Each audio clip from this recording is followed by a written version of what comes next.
فبأي آلاء ربكما تكذبان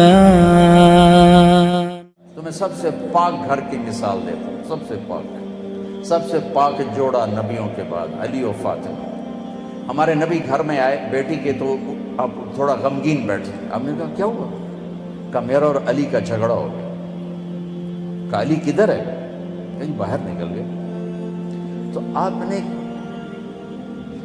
خود علی کی تلاش میں نکل پڑے، یہ نہیں کہا میں بیٹی کا باپ ہوں، میں کیسے جاؤں داماد کے پاس؟ آپ خود چل پڑے تلاش کرنے۔ دیکھا تو حضرت علی مسجد میں لیٹے ہوئے تھے، چادر اتر کرتا ذرا اوپر چڑھ گیا تھا تو کمر پر مٹی کے لگی ہوئی تھی، تو آپ آ کر بیٹھ گئے اور یوں اٹھائے، قم یا ابا تراب، بڑے پیار سے کہا ابو تراب اٹھو۔ ابو تراب کا مطلب تھا کہ مجھے پتہ چل چکا ہے تمہارا دونوں کا جھگڑا، لیکن تو مجھے ویسا ہی پیارا ہے جیسے پہلے پیارا تھا، یہ پیغام ہے ابو تراب میں۔ اب لائے گھر آئے اور یوں لیٹ گئے، دیکھو جیسے میں لیٹ زمین پر ایسے لیٹ، ادھر حضرت علی کو لٹایا، ادھر حضرت فاطمہ کو لٹایا، حضرت علی کا ہاتھ پکڑا اور یہاں رکھا، یہاں حضرت فاطمہ کا ہاتھ پکڑا اور یہاں رکھا، ٹھیک ہو دیکھ رہے ہو؟ پھر اپنا ہاتھ فاطمہ کے ہاتھ پر رکھا، یہ علی کا ہاتھ پیٹ پر، یہ زہرا کا ہاتھ علی کے ہاتھ پر، اور یہ نبی کا ہاتھ بیٹی کے ہاتھ پر، ٹھیک ہو گیا؟ سمجھ میں آ گئی صورت؟ آپ نے کہا بولو دونوں ہماری صلح ہو گئی، دونوں بولو ہماری، نہیں پوچھا ہاں بھائی علی کیا مسئلہ ہے، ہاں بھائی فاطمہ کیا مسئلہ ہے، مسئلے پوچھنے والے ہو لڑائی پواتے آ جاندے، یاد رکھنا اگر صلح کرانی ہو مسئلے نا، ہاں بھائی کی گل ہے، تو دس بھائی کی گل ہے، تو دس بھائی کی گل ہے، تو دس بھائی کی گل ہے، وہ ڈھیر چوکھا جھگڑا پاتے آ جاندے، پہلے نالوں میں کم اگاں لگا جاندہ ہے۔ آپ نے نہیں پوچھا علی ہاں کیا ہوا، فاطمہ کیا، چلو بولو صلح ہو گئی، انہوں نے کہا یہ ہماری صلح ہو گئی، بس آپ اٹھے باہر نکلے، اتنا خوش کہ آپ کے یہاں سے نور نکل رہا تھا ایسے جگمگ، تو صحابہ نے کہا یا رسول اللہ بڑے خوش نظر آ رہے ہیں، کہا علی و فاطمہ کی صلح کرا کے آ رہا۔ میرے بھائی بہنوں صلح سے رہو، محبت سے رہو، یہ گزرگاہ ہے، گزر جائے گی، یہاں آئیڈیل لائف تلاش کرو گے نہیں ملے گی، گزارا ہی کرنا ہے، گزارا ہی کرنا ہے۔ ہاں اگر زندگی کو خوبصورت بنانا چاہتے ہو اپنے اخلاق اچھے کریں، ہم اپنے اخلاق اچھے کریں، زبان کا بول میٹھا کریں، صحیح سنو صحیح بولو، غلط نہ سنو غلط نہ بولو۔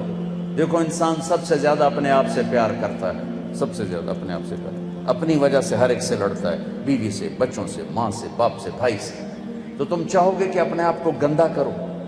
اگر آپ کسی سے نفرت کرو گے تو وہ گندے جذبات آپ کے اندر جائیں گے، آپ کے اندر گندگی بھر جائے گی، اپنے آپ کو گندا کرنا چاہو گے؟ کسی کی غیبت سنو گے تمہارے اندر گندگی بھر جائے گی، اپنے آپ کو گندا کرنا چاہتے ہو؟ کسی کی برائی سنو گے تمہارے اندر زہر بھرے گا، اپنے آپ کو زہریلا بنانا چاہتے ہو؟ ایک نئی ریسرچ آئی ہے، جو لوگ نیگیٹو سوچتے ہیں، نیگیٹو بولتے ہیں، انہیں جم جانے کا کوئی فائدہ نہیں، چونکہ کھوپڑا خراب ہوئے ہویا ہے، اوپر سے میسج سارے نیگیٹو جا رہے ہیں، جتنے مرضی ڈانڈ بیٹھ کر کٹی جاوے اے دے پلے کا نہیں پڑنا۔ اور جو لوگ پازیٹیو سوچتے ہیں انہیں جم جانے کی ضرورت نہیں ہے، اوپر سے میسیجنگ اتنی خوبصورت آ رہی ہے کہ ساری باڈی ریلیکس ہو جاتی۔ میرے نبی نہ کسی کی غیبت سنتے تھے نہ کرتے تھے، نہ غیبت کرو نہ غیبت سنو، نہ غیبت کرو نہ غیبت سنو، نہ برائی دیکھو نہ برائی سنو۔ انسان کے اندر نیگیٹو پازیٹیو نہیں ختم ہو سکتا، نہیں نہیں نہیں، ٹھیک ہے؟ اب نیگیٹو کدھر چل رہا ہے؟ یہ امجد کیا کرتا ہے، یہ احسان کیا کرتا ہے، یہ یوسف کیا کرتا ہے، ساری نیگیٹیوٹی ادھر جا رہی ادھر جا رہی ادھر جا رہی ادھر جا رہی۔ اب تم کیا کرو گے؟ اس کو بند کر دو، مجھے یوسف کو نہیں دیکھنا، مجھے آصف کو نہیں دیکھنا، لیکن نیگیٹیوٹی تو ہے، وہ جائے گی کہاں؟